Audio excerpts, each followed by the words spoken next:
बेचैन मन हो तो बस यह एक काम करो। पूरी जानकारी के लिए वीडियो को पूरा जरूर देखें। तो चलिए दोस्तों, कहानी को शुरू करते हैं। दोस्त, दुनिया में एक ऐसी चीज मौजूद है जिसे अमीर से अमीर भी नहीं खरीद सकता और गरीब से गरीब आदमी भी उसे खरीद सकता है। कोई कितना भी अमीर क्यों ना हो और उस चीज को नहीं खरीद सकता। दोस्तों, वह है हमारे मन की शांति। या आप यह कर सकते हैं, हमारा मन अपने मन को समझ पाना बहुत ही कठिन काम है। अगले पल हमारे दिमाग में क्या विचार आने वाले हैं या हम सबको पता भी नहीं होता है। विचार अच्छा आया तो हमें वो मानसिक शांति और सुख प्रदान करता है। विचार बुरा आया तो वह हमारे मन को अशांत कर देता है। अगर आपका मन आपकी इच्छाओं से चलने लगे, यानी आपके मन के ऊपर आपका नियंत्रण रहे, तो फिर आप मन में आने वाले तमाम प्रदूषित विचारों और दुख फैलाने वाले विचार जो आपको सबसे ज्यादा परेशान करते हैं, इन सब विचारों से आप छुटकारा पा सकते हैं। अगर आपके मन के ऊपर आपका नियंत्रण हो जाए, अर्थात आपका मन आपके हिसाब से चलने लगे, तो फिर आप मुश्किलों से छुटकारा पा सकते हैं। तो आज के इस बौद्ध कहानी में हम यही जानने का प्रयास करेंगे कि मन हमारे हिसाब से चले ना, कि हम मन के हिसाब से चलें, और कुछ तरीके बताए जाएंगे जिसे जानने के बाद आपका मन भी आपके हिसाब से चलने लगेगा। ये बात उस समय की है जब महात्मा बुद्ध बालिका पर्वत पर रह रहे थे। तभी वहां पर महात्मा बुद्ध का शिष्य उनके पास आया और वो महात्मा बुद्ध को प्रणाम करके कहता है, मैंने सभी प्रकार से अपने मन को अपने नियंत्रण में कर लिया है, उसे अपने वश में कर लिया है। अब मेरा मन मुझे भटका नहीं सकता। अब मुझे मन की ओर से कोई भी अनुभूति नहीं होती और ना ही अब मैं अपने मन के अधीन रह रहा हूं। मेरा मन पूरी तरह से मेरे नियंत्रण में है। जैसा मैं चाहता हूं, जैसा मैं सोचना चाहता हूं, जिस तरह से मैं कार्य करना चाहता हूं, मेरा मन उसमें पूरा साथ देता है। मैं सब कुछ त्याग कर दिया हूं, मैं सब कुछ छोड़ दिया और मैं परम सत्य को पाने के लिए पूर्ण रूप से तैयार हूं। बताइए, मैं परम सत्य को कैसे प्राप्त कर सकता हूं? मुझे कहां मिलेगा? महात्मा बुद्ध अपने उसी शिष्य की यह बात सुनकर मुस्कुराने लगे और इसी से कहते हैं, तुमने किस चीज का क्या किया है? तभी बस्ती से महात्मा बुद्ध से कहता है, बुद्ध, मैंने अपना परिवार छोड़ दिया है। जहां मेरे माता पिता, मेरी पत्नी और मेरे बच्चे रहते थे, मैंने उस परिवार को छोड़ दिया। जब मैं यहां पर आया था तो मुझे मेरे परिवार की बहुत याद आती थी। मेरा मन कहता था कि मैं वापस उन्हीं के पास चला जाऊं। मेरा मन यहां पर नहीं लगता था, लेकिन देखते ही देखते मैंने अपने मन को अपने वश में कर लिया है। अब तो मैं इसको अपने नियंत्रण में कर लिया हूं। अब ना तो मुझे अपने परिवार की याद आती है और ना ही मैं उनकी यादों को लेकर बेचैन रहता हूं। और तो और मुझे अपने घर के उन स्वादिष्ट पकवानों की भी याद नहीं आती जो मैं अपने सांसारिक जीवन में खाया करता था। और अब तो जो कुछ भी मुझे मिल जाए, मैं वही भोजन कर लेता हूं और उसी में मुझे आनंद मिलता है। मैं उसी में संतुष्ट हो जाता हूं। पहले मेरी काम में इच्छा आ जाती थी, लेकिन अब मेरी इच्छा इस तरह बिल्कुल भी नहीं आती। मेरे अंदर अब किसी भी प्रकार का कोई लालच नहीं है, कोई द्वेष नहीं है और ना ही किसी से ईर्ष्या। मेरा मन बहुत ही शांत और इसकी रहे, और ना ही अब मेरे मन में कोई इच्छा है और ना ही कुछ पाने की लालसा है। अब मेरे मन में केवल मैं ही हूं। महात्मा बुद्ध ने अपने शिष्य की सारी बातें ध्यानपूर्वक सुनते हैं और उसके बाद वो अपने सिर से कहते हैं, भंते, ठीक है, जो कुछ भी तुम कर रहे हो वह सब सही है। इसलिए तुम कल मेरे साथ भिक्षाटन के लिए मेरे साथ चलोगे।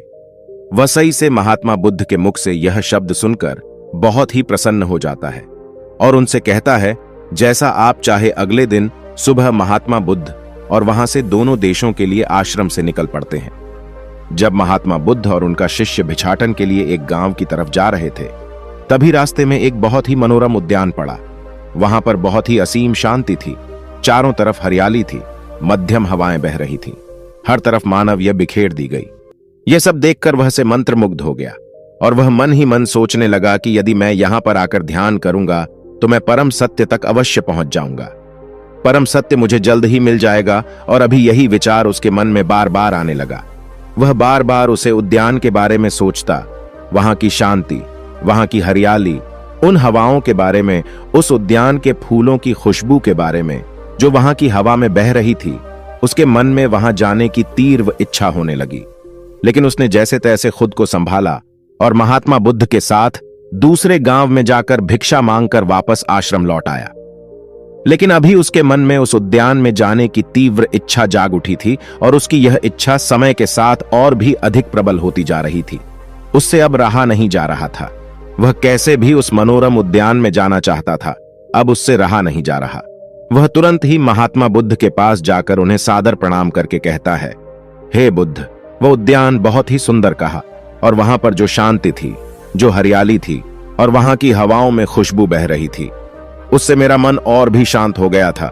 यदि मैं वहां पर जाकर ध्यान करता हूं तो मेरा ध्यान अवश्य ही सफल होगा और मैं बहुत ही जल्द सत्य की प्राप्ति कर पाऊंगा। मैं बहुत जल्द बुद्ध को प्राप्त कर सकूंगा। उस समय महात्मा बुद्ध और उनके शिष्य के अलावा उस आश्रम में कोई और नहीं था। महात्मा बुद्ध ने अपने शिष्य से कहा, ठीक है, तुम चले जाना, लेकिन अभी कुछ देर के बाद जाना। जब कोई दूसरा भिक्षु यहां पर आ जाए तो तुम यहां से जा सकते हो। तब तक के लिए यहीं पर रुको। जैसे ही कोई भिक्षु आएगा तो तुम यहां से चले जाना। लेकिन उसका मन पूरी तरह से मंत्रमुग्ध हो चुका था। उससे के मन में उस उद्यान में जाकर बैठने की लालसा जाग उठी थी। वो अपनी इस इच्छा को पूरी करना चाहता था और उसी तीव्र इच्छा के कारण उसका मन यह मानने के लिए तैयार नहीं था और वह किसी के आने का इंतजार नहीं करना चाहता था। उसका मन वहां जाने के लिए बेचैन हो रहा था और वो अपने आप को रोक भी नहीं पा रहा था। इसलिए उसने महात्मा बुद्ध से एक बार फिर प्रार्थना की और कहा है, बुद्ध, मुझे वहां जाने की आज्ञा दें। तभी महात्मा बुद्ध ने उसे एक बार फिर समझाने का प्रयास किया।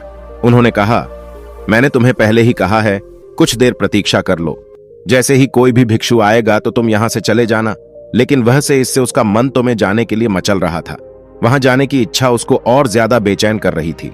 किसी भी हालत में वह अपने उस टीम इच्छा की पूर्ति करना चाहता था। इसलिए वह बार बार महात्मा बुद्ध से केवल एक ही निवेदन कर रहा था कि बुद्ध उसे उस उद्यान में जाने दें। और आखिरकार महात्मा बुद्ध उसकी बात मान ही जाते हैं और उसे उस अभियान में जाने की अनुमति दे देते हैं। जैसे ही महात्मा बुद्ध ने उसे उस उद्यान में जाने की आज्ञा दी, वह खुशी से झूम उठा क्योंकि उसकी इच्छा पूरी होने वाली थी। वह तुरंत ही दौड़ा दौड़ा उसे वाटिका में पहुंचा। उसने अपना वहां आसन बिछाया और ध्यान करने लगा। लेकिन अब उसका मन भटक रहा था। उसने काफी देर तक प्रयास किया। काफी समय बीत चुका था, लेकिन वह अपने मन को केंद्रित नहीं कर पा रहा था, जिसका कारण उसका मन ध्यान साधना में नहीं लग पा रहा था। सुबह से शाम हो चुकी थी, लेकिन अब तक वह ध्यान करने में सफल नहीं हो पाया था और अब उस शिष्य का मन बहुत ही बेचैन था। वह समझ ही नहीं पा रहा था कि आखिर यह सब कैसे हो रहा है। उसका मन उसे पूरी तरह से नियंत्रण में कर रखा है। वह सोचने लगा, मेरा मन तो मेरे बस में था, जैसे मैं चाहता था। यह बिल्कुल वैसा ही करता था, तो आज मैं ध्यान क्यों नहीं कर पा रहा हूं? उसे अपने इस प्रश्न का उत्तर चाहिए था, जिसका वह शाम को वापस महात्मा बुद्ध के पास पहुंचा। महात्मा बुद्ध के सामने उपस्थित हुआ और उन्हें प्रणाम करके महात्मा बुद्ध से कहता है, बुद्ध, आज बहुत अजीब बात हुई जो मेरा मन पूरी तरह से मेरे नियंत्रण में था, जिस पर मैंने अपना नियंत्रण पा लिया था। आज वही मन मुझे भटका रहा था। मैंने कई बार ध्यान करने की कोशिश की, कई बार अपने मन को केंद्रित करने की कोशिश की, लेकिन मेरा मन मेरे काबू में आ ही नहीं रहा था। वह मुझे यहां वहां की बातें दिखा रहा था, मुझे पुरानी यादें दिखा रहा था। वह मुझे भटकाने में लगा हुआ था। फिर भी मैंने हिम्मत नहीं हारी। मैंने सुबह से लेकर शाम तक इसे अपने वश में करने का पूरा प्रयास किया, लेकिन फिर भी मैं इस पर काबू नहीं कर पाया, जबकि मैं वहां ध्यान भी किया था। लेकिन फिर भी ऐसा क्यों हुआ? तभी महात्मा बुद्ध अपने शिष्यों को समझाते हुए कहते हैं, अगर कोई व्यक्ति झूठ बोलता है, चोरी करता है, पाप करता है, और अगर उस वक्त की आंखों पर पट्टी बांध दी जाए, उसके हाथ पैर बांधकर उसे कारागृह में डाल दिया जाए, तब क्या ऐसा वक्त सत्यवान और ईमानदार हो सकेगा? क्या वह झूठ बोलना बंद कर देगा? क्या वादानी बन जाएगा? इस पर से कहता है, ऐसा कैसे हो सकता है? यदि वक्त झूठ बोलता है, वह पाती है, चोरी करता है, लोगों को धोखा देने में उसे मजा आता है, और ये उसके हाथ पैर बांधकर, उसकी आंखों पर पट्टी बांधकर उसे किसी कारागृह में डाल दिया जाए, तो वहां और भी कठोर हो जाएगा, और जब वो वहां से बाहर निकलेगा तो और लोगों को परेशान करेगा। ऐसा व्यक्ति भला कैसे ईमानदार और सच्चा हो सकता है? और ऐसा व्यक्ति कभी कोई दान नहीं कर सकता। वो जो पहले था वही रहेगा। तभी महात्मा बुद्ध मुस्कुराने लगे और अपने उसी से इससे एक बार फिर कहते हैं, मान लो अगर कारागार का द्वार खुला हो और पहरेदार सोया हुआ हो, तो क्या ऐसा व्यक्ति कारागार से भागने का प्रयास नहीं करेगा? इस पर शिष्य कहता है, हां, बिल्कुल वह कारागार से भाग ही जाएगा, क्योंकि वह एक अपराधी है। वह ज्यादा दिनों तक बंदी बनकर रहना कभी नहीं पसंद करेगा।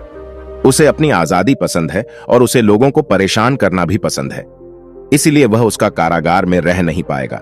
ये दूसरे ऐसा अवसर प्राप्त होगा तो अवश्य ही वहां से भाग जाएगा।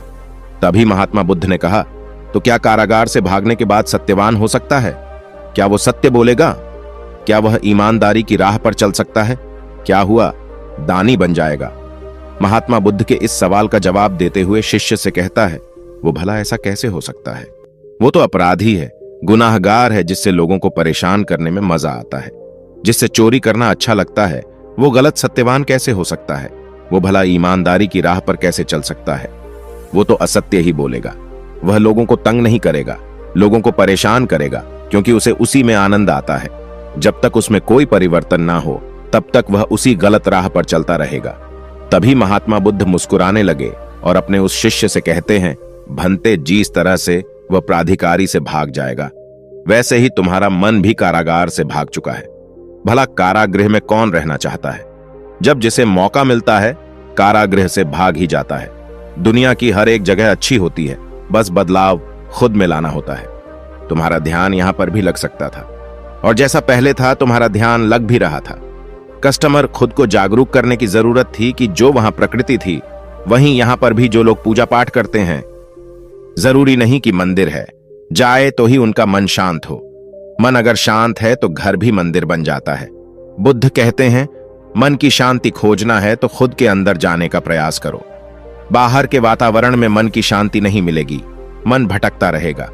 तुम उसके पीछे भागते रहोगे, मन की शांति के लिए अच्छी अच्छी जगह पर भागते रहोगे, पर कहीं भी तुम्हें शांति नहीं मिलेगी या मन तुम्हें भटकता रहेगा।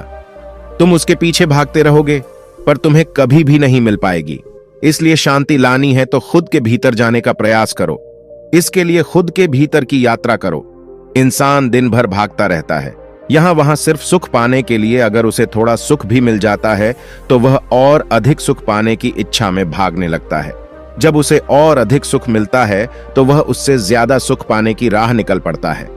ऐसे ही इंसान सुपर सुख खोजता रहता है, पर उसे कहीं भी असली सुख और शांति नहीं मिल पाती है। इसलिए ध्यान में बैठने का प्रयास करो। असली शांति तो है तुम्हारे अंदर। जब तुम ध्यान में प्रतिदिन बैठने लगोगे तो धीरे धीरे तुम्हारा विचलित मन, भटकता हुआ मन स्थिर होने लगेगा। फिर मन की चंचलता दूर होती जाएगी और फिर तुम्हारा मन तुम्हारे हिसाब से काम करेगा। जो तुम चाहोगे वही करेगा। महात्मा बुद्ध की यह बात सुनकर बस इसे तुरंत ही महात्मा बुद्ध के चरणों में गिर पड़ा और हाथ जोड़कर उनसे कहने लगा, बुद्ध मुझे क्षमा करें, बुद्ध मुझे क्षमा करें। वास्तविकता में मैं तो वहां पर ध्यान करने ही गया था, लेकिन वाटिका ऐसी थी कि किसी की याद दिला रही थी और मैं अपनी पुरानी यादों को दोबारा जीना चाहता था। इसी कारण मेरा मन अत्यधिक विचलित हो चुका था। मेरे मन में तीव्र इच्छा उत्पन्न होने लगी थी कि मुझे उस वाटिका में जाना चाहेंगे और अपनी उन यादों को एक बार फिर से जिंदा करना चाहिए। इसी कारण से मैं वहां पर ध्यान भी नहीं लगा पाया। मैंने बहुत प्रयास किए, लेकिन मैं एक बार भी ध्यान में उतर नहीं पाया। इस पर महात्मा बुद्ध ने कहा, भटके मन को वश में करना नहीं होता है, ना ही मन पर नियंत्रण पाना होता है, बल्कि इसे तो परिवर्तन करना होता है। हमारा मन बहुत चंचल होता है। जिस प्रकार जब कोई व्यक्ति किसी मछली को पानी से निकालकर जमीन पर पटक देता है तो अब तड़पने लगती है। दोबारा पानी में जाने के लिए ठीक उसी प्रकार व्यक्ति का मन होता है। वो भागता रहता है, वहीं भागता रहता है। जहां उसे आराम मिलता है तड़पता रहता है उसी जगह भागने के लिए। और जब तक तुम अपने मन को सीधा और सरल नहीं कर लेते, तुम्हारा मन हमेशा कारागार से भागता ही रहेगा। इसलिए अपने मन पर यदि तुम्हें नियंत्रण पाना चाहते हो, अपने मन को अपने वश में करना चाहते हो, तो इसे सीधा और सरल बनाओ। अपने अंदर की यात्रा करो, ध्यान में बैठने का प्रयास करो और इसके लिए तुम खुद को पहले जागरूक करो, ताकि तुम्हारा मन सीधा और सरल हो सके और ध्यान में तुम्हें कोई और विचार भटका ना सके। और यह प्रयास तुम्हें निरंतर करते रहना होगा जब तक कि तुम्हारा मन सीधा और सरल ना सोचने लगे, अर्थात तुम्हारा मन शांत ना होने लगे, तुम्हारे दिमाग में कोई और विचार ना आए, तब तुम ध्यान की गहरी अवस्था में जा सकते हो, जब तुम अपने मन पर नियंत्रण पाना चाहते हो। इस विचार के साथ अगर तुम ध्यान करोगे तो तुम कभी भी ध्यान नहीं कर पाओगे, क्योंकि तुम अपने मन को बार बार अपने वश में करना चाहते हो। और जब तुम अपने मन को बार बार वश में करने लगोगे तो तुम्हारा ध्यान मन पर चला जाएगा ना, कि ध्यान पर तो ऐसी अवस्था में तुम कभी भी ध्यान में नहीं जा पाओगे। और जब तुम ध्यान की गहरी अवस्था में पहुंच जाओगे तब तुम्हारा मन भी तुम्हारे नियंत्रण में आ जाएगा। वो तुम्हारी हर बात मानेगा, जैसा तुम चाहोगे वो तुम्हारा साथ देगा, और वह भी एक अच्छा साथी बनकर। यह तुम्हारी हर इच्छा में तुम्हारा साथ ही रहेगा और फिर तुम जैसा चाहो जिसे लक्ष्य को पाना चाहोगे। लक्ष्य को पाने के लिए तुम्हारे लिए वो रास्ता भी तैयार करेगा और तुम अपने उस लक्ष्य को बड़ी आसानी और बड़ी सरलता से प्राप्त कर सकोगे। इतना कहकर महात्मा बुद्ध शांत हो गए और वशिष्ठ कहता है, आपने मेरी आंखें खोल दी। मैं तो अपने मन को अपने वश में करने चला था, लेकिन मैं यह भूल चुका था कि इसे वश में ना करके इसी परिवर्तन करना होगा। बुरे विचारों की जगह हमें इसमें अच्छे विचार भरने होंगे। बुरी आदतों की जगह हमें इसमें अच्छी आदतें लानी होगी। दोस्तों, उम्मीद है इस वीडियो से आपको काफी कुछ सीखने को मिला होगा। और अगर आप नए हो तो हमसे जुड़ने के लिए इस चैनल को सब्सक्राइब करना मत भूलिएगा। इस वीडियो में बने रहने के लिए आपका बहुत बहुत आभार।